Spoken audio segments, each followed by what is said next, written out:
Hello friends, कैसे हैं आप लोग। मुझे ख्याल आया है कि कुछ जानकारी आपको मैं दूं जो मैं कंपल्सरी समझता हूं। मुझे लगता है कि ये जानकारी आपके पास अगर पहुंचती है तो इससे आपके इंग्लिश लैंग्वेज में काफ़ी सुधार होने वाला है।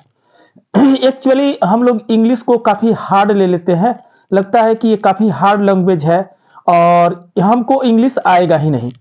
मैंने अपने क्लासरूम में देखा है, बहुत सारे ऐसे बच्चे बच्चियां जो है 10+2 में आते हैं और उन्हें मैं छोटा बड़ा ABCD से शुरू करता हूं, उनको कुछ पता नहीं है। दरअसल गलती उनकी भी नहीं है, सरकार की भी गलती है।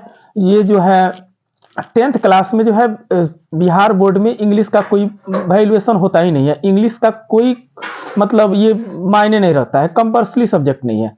और जो ही +2 में जाते हैं वहां पे कंपल्सरी हो जाता है।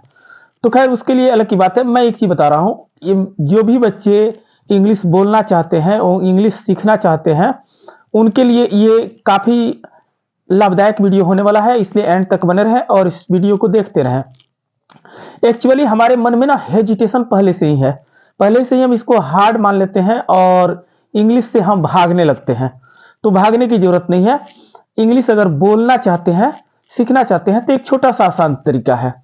देखिए, हम लोग का जो मदर टोन होता है, जो हमारी मातृभाषा होती है, जिसको हम बार बार सुनते हैं, देखते हैं और बोलते हैं, तो हमारे लिए इजी हो जाता है। बट इंग्लिश का यूज हम लोग जो है करते ही नहीं है। इंग्लिश का यूज करना जब शुरू कर देंगे तो ये भी मदर टंग की तरह इजी हो जाएगी। इसके लिए हमें करना क्या होगा, छोटे छोटे सेंटेंस से शुरू करना होगा।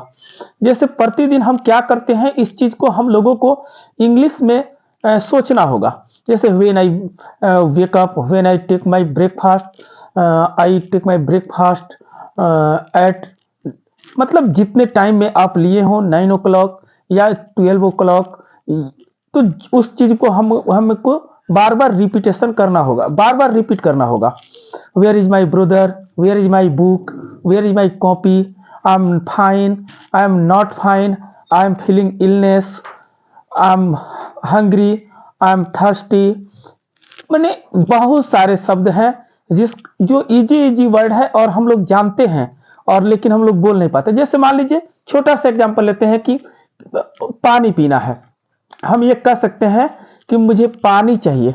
उसकी जगह पर हम ये भी तो कह सकते हैं कि आई नीड वाटर, या हम चलो उतना भी छोड़ दो, हम ये कह सकते हैं ना कि मुझे वाटर चाहिए। वाटर शब्द का प्रयोग बार बार अगर हम करते हैं तो जुबान पे हमेशा पानी को देखते वाटर आ जाएगा। भोजन को हम फूड अगर बोलते हैं तो ये हैबिट वे में आ जाएगा, हमेशा फूड बोलेंगे। पिताजी को अगर हम हमेशा फादर बोलते हैं, माँ को हमेशा मदर बोलते हैं, भाई को ब्रदर बोलते हैं, बहन को सिस्टर बोलते हैं। इस तरह से ये हैबिट वे में आ जाएगा।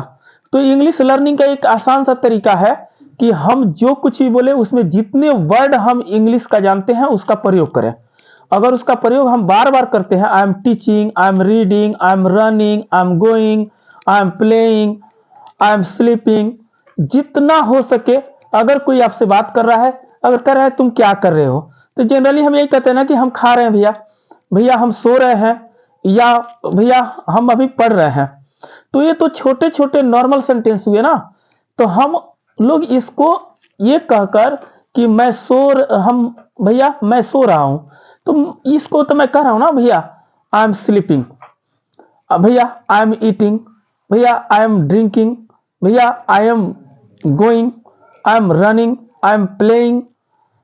तो मेरे कहने का मतलब था कि हम लोग जितना सेंटेंस जानते हैं छोटे छोटे सेंटेंस को, उतना अगर हम डेली यूज करें,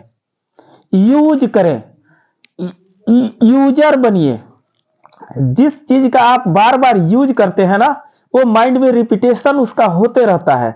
जब माइंड में रिपीटेशन होगा ना तो वो चीज हैबिट में आ जाएगा, और जब हैबिट में आ जाएगा ना तो वो चीज आपके लिए इजी हो जाएगा, आसान हो जाएगा। तो मेरे कहने का मतलब था कि जितना चीज आप बोल सकते हैं, जितना आपको जानकारी है, उसको रिपीटेशन में लाएं, हैबिट में लाएं। हैबिट में लाने से ये सारा हेजिटेशन दूर हो जाता है।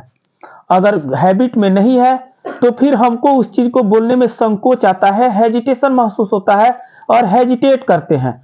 लेकिन बार बार अगर उसी चीज को बोले तो हेजिटेशन दूर होती है।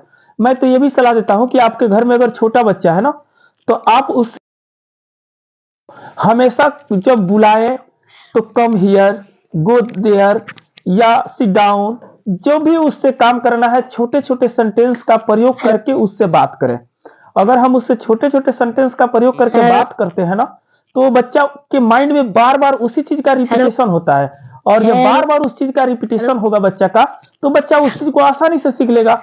आखिर एक बच्चा जब जन्म लेता है, जन्म के बाद वो क्या होता है, माइंड जो है उसका ब्लैंक होता है, उसके माइंड जो है वो एकदम सदा मेमोरी की तरह, ब्लैंक मेमोरी की तरह होता है। वो हमारी गतिविधियों को देखता है, उसे ऑब्जर्व करता है, हमारी बातों को सुनता है, उसे ऑब्जर्व करता है, और ये बार बार उसके माइंड में इसका रिपीटेशन चलते रहता है, जिसके चलते बार बार रिपीटेशन के कारण उसको ये चीज याद हो जाता है और उसी चीज को बोलता है।